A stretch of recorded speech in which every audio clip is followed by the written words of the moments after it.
Profe, ¿cómo estás, Jesús? Un abrazo. Hola, mi querido Vicente, pues muy contento como cada viernes de estar aquí en Sin Censura. Y por cierto, amigo, qué bueno que tienes los pelos de la burra en la mano, porque si tuvieras los del burro, pues ahí sí te la tendrías complicada. Mi querido Jesús, hablando de los pelos de la burra bueno, ya ni los pelos, tienen la burra completa en Pemex, ya hablando de Deer Park.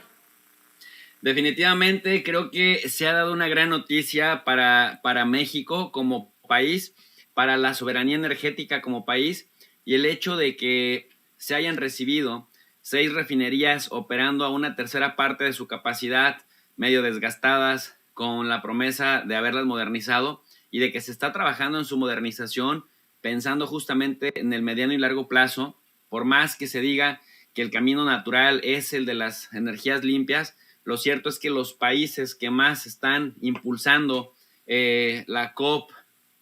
la Conferencia de las Partes, en la Cumbre Marco de Naciones Unidas para el Medio Ambiente y el Cambio Climático, lo cierto es que siguen apostando por lo seguro, que en este caso son los hidrocarburos fósiles, en el caso tanto del petróleo como del gas licuado y además de sus derivados. Pues me parece que es una noticia importante que no solamente se hayan modernizado las 6 refinerías que se tienen en México, de donde hablábamos, Vicente, que el verdadero negocio de los hidrocarburos ciertamente sale de la exportación de crudo, pero también del trabajo de sus derivados, y el tema de la coquización,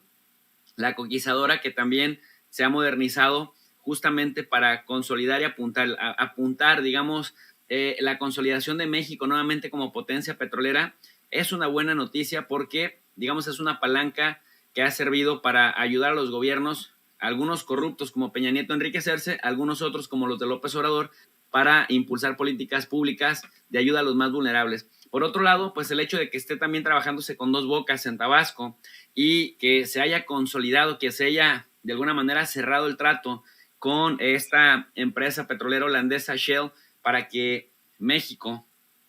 sea dueño completamente al comprar, al adquirir el otro 50.005% de la parte que le correspondía a Shell mediante pues un desembolso que hasta me parece relativamente barato, y digo relativamente barato porque desembolsar 1,192 millones de dólares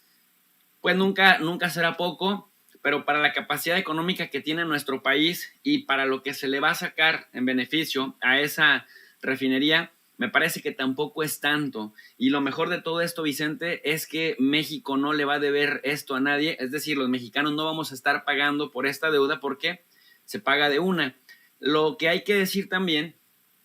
es que ciertamente hay algo de relevante el hecho de que Estados Unidos haya autorizado también la venta a través del Comité de Inversión Extranjera de Estados Unidos, al no percibir que hubiera algo en esta compraventa, algo negativo o alguna amenaza para la seguridad nacional de Estados Unidos. Y esto nos habla también de que el cabildeo mexicano en Estados Unidos ha dado resultado en el sentido de que estamos viendo cómo cada vez se estrechan más el tema de la cooperación energética. No es casual, Vicente, que el día que se anuncia la compra completa de la refinería Deer Park, que va a garantizar el aumento de la refinación de los derivados del petróleo, venga la secretaria de Energía a México. Es decir, que no son ya, como sucedía antes, siempre los secretarios del gabinete mexicano los que tienen que ir a reportarse a Washington, sino que estamos viendo esta interacción de ida y vuelta. Visitas tanto de funcionarios mexicanos de alto nivel a Washington, como tradicionalmente se hacía, pero también vemos que cada vez más funcionarios de peso de la administración del gobierno federal de Estados Unidos vienen a México. Prácticamente han venido todos los más importantes, Vicente, y no es casual que el día que México pues rompe este paradigma de literal ser el dueño 100% de una refinería en un sector que se considera estratégico a nivel mundial, pues venga también una funcionaria del más alto nivel, en este caso la Secretaría de Energía, para pues revisar avances no solamente de Deer Park, sino también de la reforma eléctrica. Cabe mencionar, Vicente, nada más para que la gente también lo tenga claro, que en una negociación se cede también. ¿En qué cedió México? Porque hay que decir que no solamente ganó, también cedió en algo. Y es que la Royal Dutch Shell va a suministrar durante 15 años el crudo para la refinería de Deer Park. Y por otro lado, el gobierno mexicano, y esto sí lo dijo el presidente López Obrador abiertamente a la nación, en este discurso que transmitieron a través del canal de YouTube de Pemex, y que bueno, después se replicó en casi todas las televisoras de este país, el hecho de no despedir, de comprometerse a no despedir ni a trabajadores ni administradores de la refinería en por lo menos 2 años, de tal suerte que me parece que mientras no haya pérdida o no haya un cambio de ritmo en el trabajo de esto, el presidente ya les dijo, les vamos a respetar sus derechos laborales, les vamos a garantizar todo para que se siga manteniendo con el know-how que ya tienen, cosa que también me parece interesante. Entonces México cede en seguir aportando durante 15 años, seguirle comprando a Shell el crudo, y por otro lado cede también en no despedir en por lo menos 2 años a ningún trabajador o a ningún administrador de la planta, pero a cambio pues gana el 100% de derechos de propiedad sobre Deer Park, que será la refinería más productiva en manos de Pemex. Y es que recuérdese que la que más producía, la que más refinaba, en este caso era la refinería de Salina Cruz, a pesar de que están de alguna manera no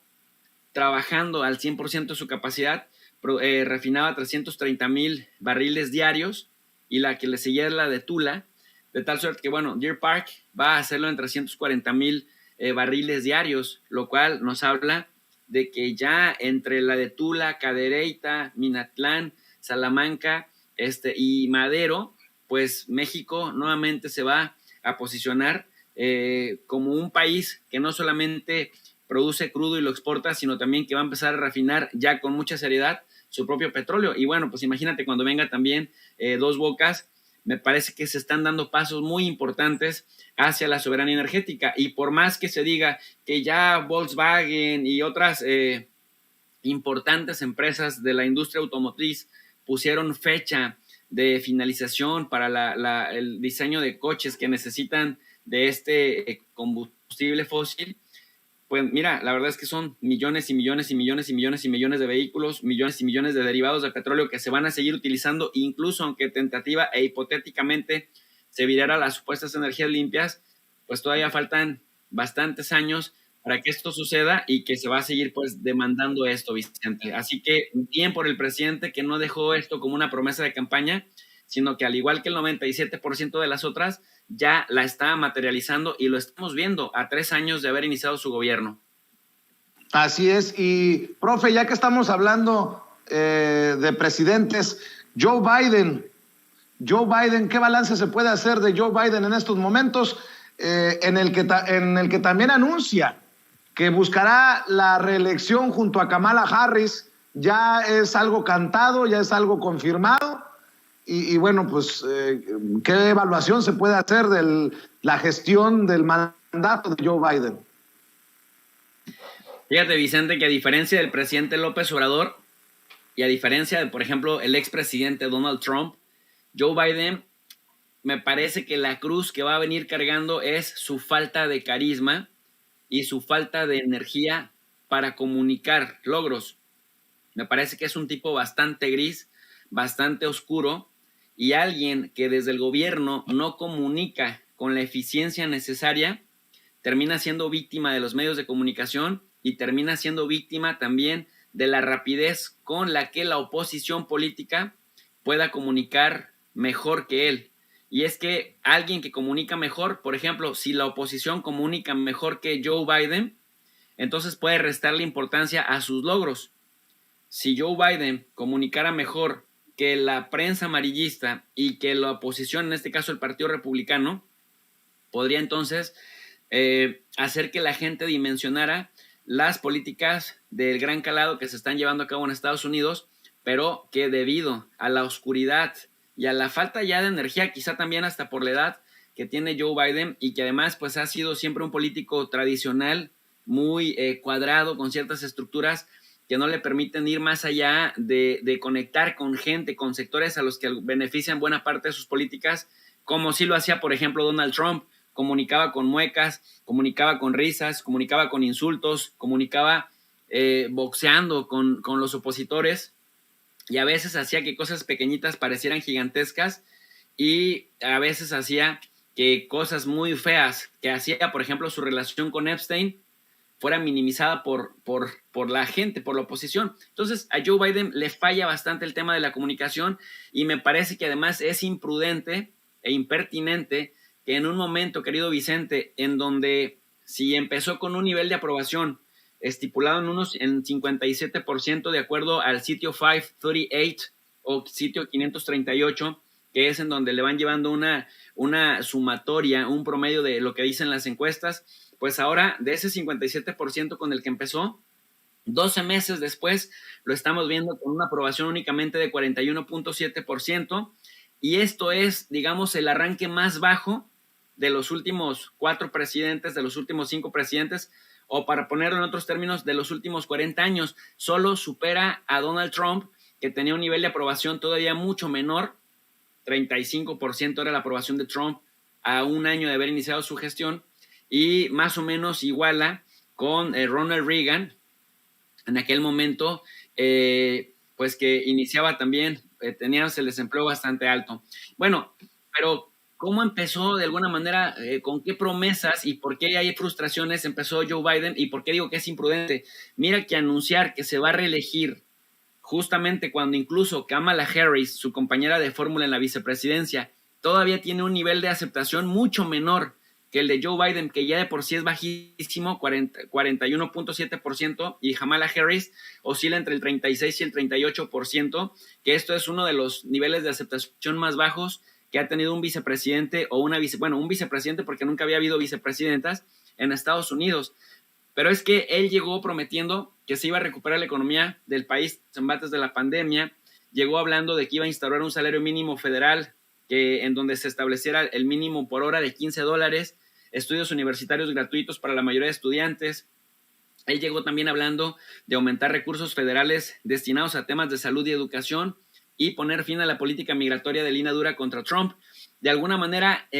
tú recordarás que también llegó desde su primer día haciendo un montón de órdenes ejecutivas, de las cuales, por ejemplo, el Tribunal Supremo de Justicia le revocó el tema del Remain in Mexico, el Quédate en México, que consistía en que mientras un migrante centroamericano indocumentado arreglaba sus problemas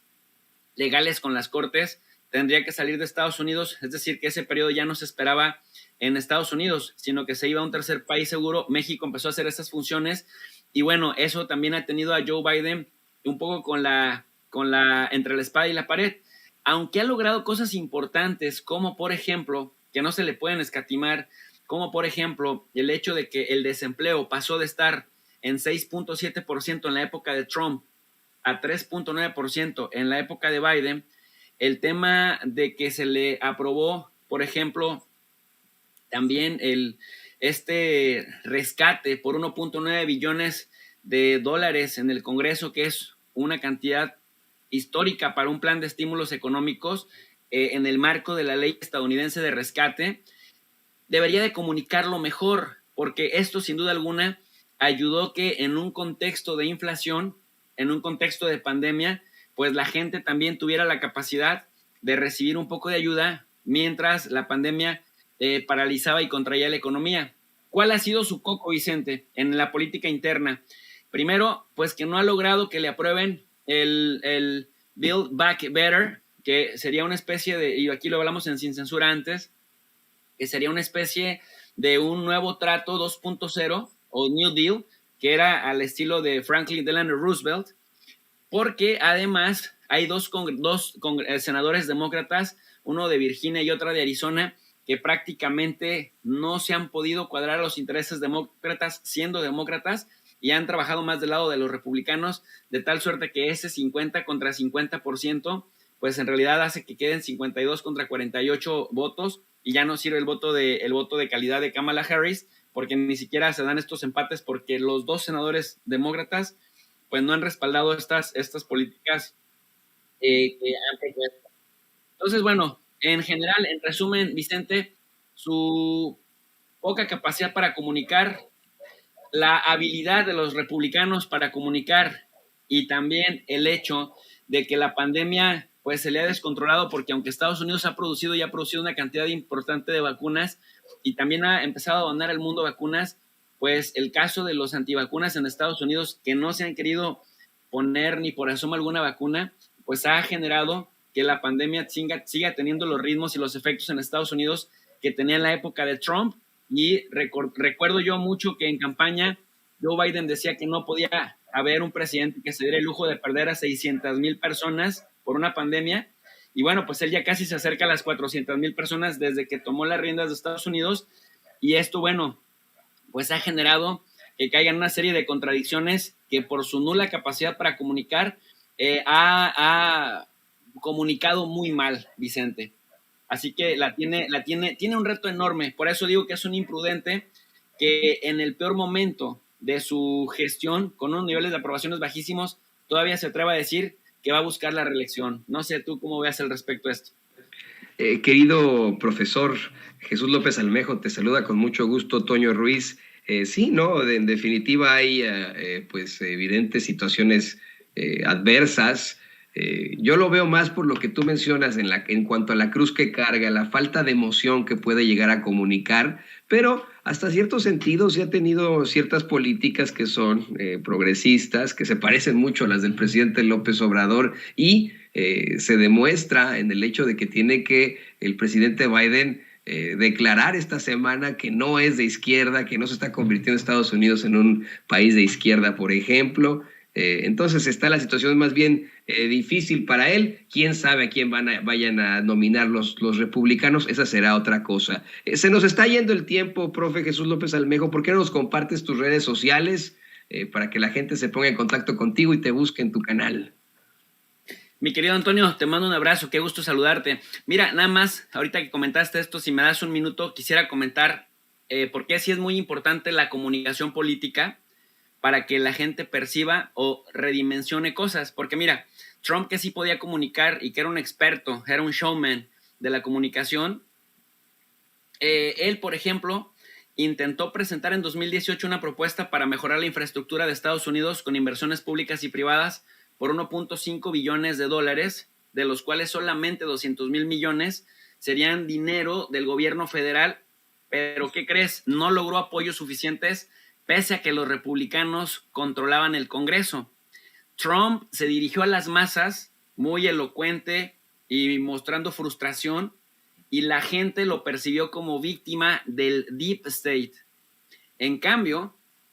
Joe Biden sí logró que se le aprobara esa ley, que no es cosa menor, pero está frustrado porque no le han aprobado el Build Back Better, que es todavía más ambicioso, pero que iría destinado a ampliar el Estado benefactor, muy al estilo López Obrador, como bien lo apuntas. Por eso me detengo en este punto. Si esta ley aprobada, pues destinaría 73,000 millones a la red eléctrica de Estados Unidos, 66,000 millones a trenes y a vías férreas, 65,000 millones a expandir el internet y la banda ancha para que haya mejor conectividad en Estados Unidos, casi 50,000 millones a proyectos para hacer frente a efectos del cambio climático, y menos de 10,000 millones de dólares, que son un montón, para impulsar el uso de vehículos eléctricos. Joe Biden, Toño, que sí logró que le aprobaran esta ley que en 2018 le negaron a Trump, ni aún así logró comunicarla con la efervescencia y con la emoción y con la dimensión que tiene. Y por eso la gente sigue percibiendo que es un gobierno fracasado, aun cuando sí ha logrado cosas que con Trump no se lograron. Pero Trump logró cambiar la percepción de que la gente pensara que era una víctima, cuando en realidad alguien podría pensar que le faltaba capacidad para negociar. Y que sí logró sacar adelante una ley como del calado de esta, pues no emociona a nadie y la gente sigue percibiendo que es medio inútil, a pesar de que las dimensiones de lo que se aprobó y lo que va a impactar favorablemente a Estados Unidos, pues va a ser muy importante. Pero la gente dice, no, es malísimo. Bueno, hasta ahí la dejo, mi querido Toño. Para un análisis más extenso, les invito al canal de Tu Profe DRI. Espero que la gente que guste de análisis de geopolítica, de relaciones internacionales, nos encuentre. Transmitimos todos los días a las 4, entre 4 y 4:30 de la tarde, de lunes a viernes, y los en la noche, de lunes a sábado. Transmitimos también a las 10:30 de la noche, hora de la Ciudad de México, todo sobre relaciones internacionales y geopolítica, y por supuesto que cuando el tema lo amerita, de política nacional, Antonio. Tu Profe DRI. Nuestro profe de RI, nuestro queridísimo Jesús López Almejo. Muchas gracias como siempre, profe. Y oiga, se nos están quemando los frijoles, pero antes de cualquier cosa, vámonos a comerciales y regresamos para despedir. Estás escuchando Sin Censura.